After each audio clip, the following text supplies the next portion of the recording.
How's it going, everyone? Sethphir here, and welcome back to another Tower of Fantasy video.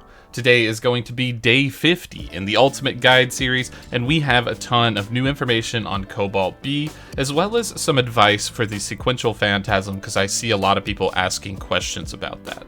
So let's go ahead and dive right into it, but first, I do want to inform you that I have a Twitch stream at 5:30 p.m. EST today, and we will be handing out Tower of Fantasy in-game codes. You're going to get Gold Nucleus and SR Relic Shards, so make sure to stop by that and check it out. Now, let's talk about Vera. The Vera Orienteering event is underway, and we will be seeing Vera pretty soon, if I may say myself. So this is definitely a fun event. I had some additions to add to this. It looks like this energy cell count on the side is global, perhaps? It seemed like everybody was telling me in my chat from different regions, like from EU, from C, everybody had about the same percent. So it looks like this bar is filling up globally, and no big sweat. It seems that even if we don't fill up this bar, it just auto-completes. So okay, interesting. But anyways, we're still on phase 1. I do want to point out, if you click on Lynn on the Entrusted Investigation, there are 2 quests. I waited to say this because I didn't know if they were daily or like a monthly or weekly or something like that, but it looks like they're just like a one-time thing. I was told they were one-time, so hopefully they are. It is confirmed.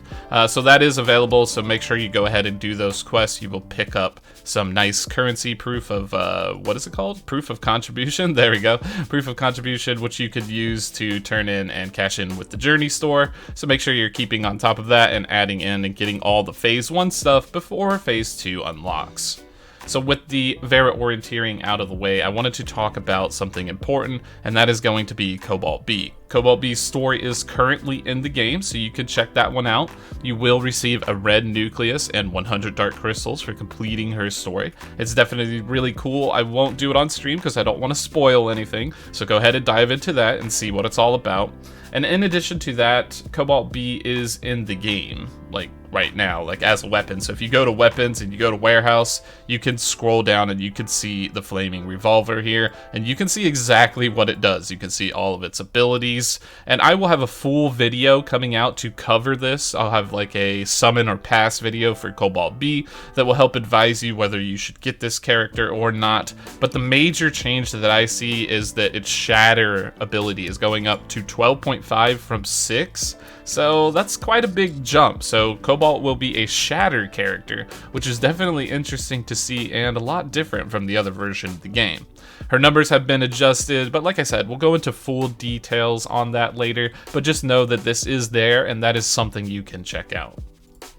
With Cobalt B out of the way, let's dive straight into the Sequential Phantasm, because I know a lot of people are struggling a little bit with this, so we'll go ahead and talk a little bit about it. And I wanted to give you some advice for each of the ones that I have. Keep in mind that in your region it may be different, but for this week in Global NA, we have Burning Sun, which Burning Sun is a fire-only kind of level here. This is going to be a bit unfortunate because Cobalt will not be out by the time this goes away. So unless this comes back a second time, you're basically going to have to deal with what you have. So in my opinion, the best composition to use for this would probably be King, Zero, and then your choice of either Huma or a healer, depending on what you have leveled up.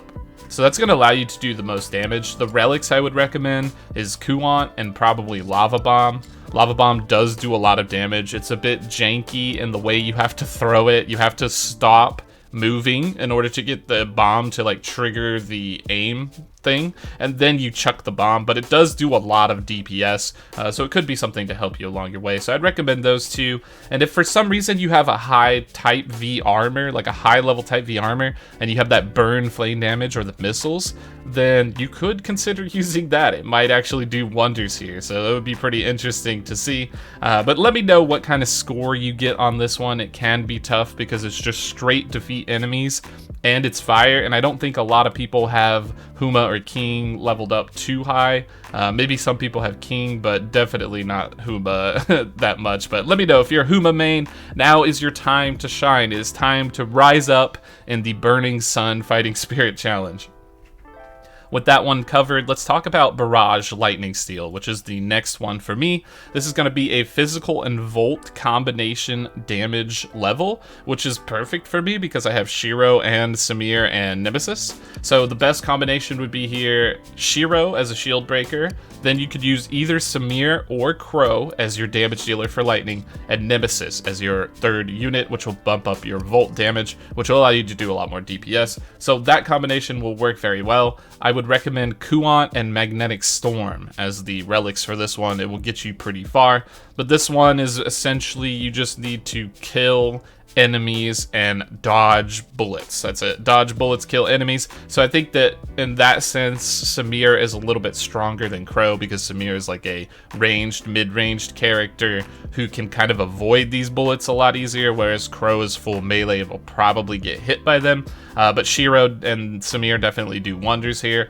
I got a quite high score on this. This is the one I sort of tried on. I'll try again later. It's 1,715. Haven't tried the Burning Sun yet, but I will try this one again.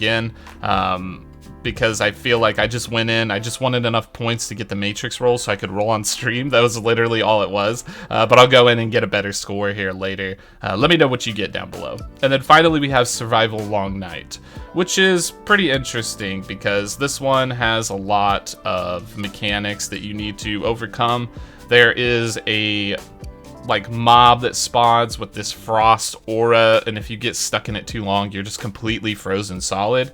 And today the enemies can only receive frost damage, so that is something to note. So keep that in mind because it will be a little complicated to maneuver within this. Healing is going to be decreased as well, but you definitely need healing because it is going to cost you a lot in order to stay alive in this area. There's missiles flying through, enemies chunky for a lot of your HP, you're losing HP constantly if you're outside of a certain zone.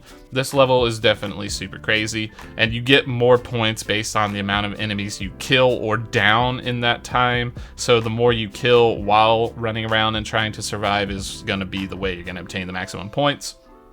So in my opinion, your best strategy for this would be to run Frigg, Nemesis, and Zero.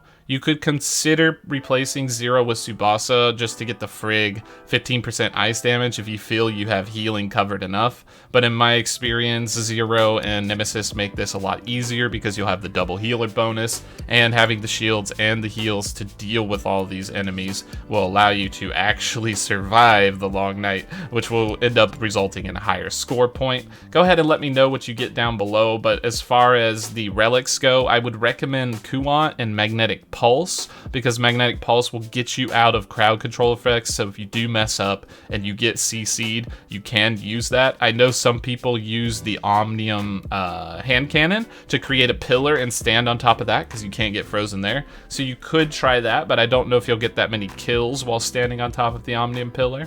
And then the final thing that you could use is Frigg's Simulacrum trait for 4K, which gives you Hyper Body as long as you're inside her Frost domain. And there's only a 5-second downtime on that, so if you pair that with Magnetic Pulse, you're pretty much immune 24/7, and you will be able to deal with this level pretty easy. But that is a bit of an investment. You know, investing a character into 4K is definitely quite, that's quite a big expenditure. But that's going to be my advice for the Sequential Phantasm. I hope this helps everyone. I know some people were struggling a little bit on it, and it was lowering their rank as a result. But I'll continue to do tips on this as the weeks change, so we'll have different variants, which you may have in other regions, and I'll be sure to cover those and offer some advices. And if you don't have enough advice just from that alone, feel free to stop by the Twitch or YouTube streams. It's usually 5:30 p.m. EST, and we will definitely be doing it and talking about it as well, so you can ask any questions you want in there. Now that we have this covered, I do want to make you aware of a few events that are running out. Aida Cafe has about maybe 10 hours left by the time we post this video, so make sure that you have claimed all of your rewards and the track and you are good to go. If not, you still have a few more simulacrums to feed if you need, so go ahead and do that and get the maximum reward that you can possible.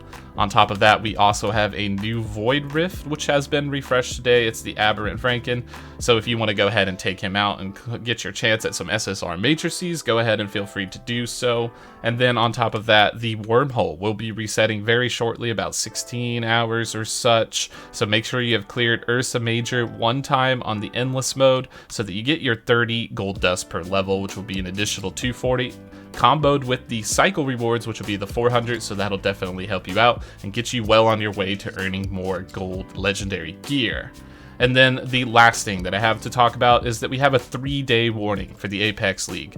If you have not done all your PvP yet, you haven't got the rank you wanted, your Grand Marshal or whatever it is, now is the time to go for it. You have 3 days left, so don't wait until absolute last minute. And remember that any repeat merchandise or cosmetic items that you get will just be converted into more dark crystals and gold, so getting all of those can be very helpful.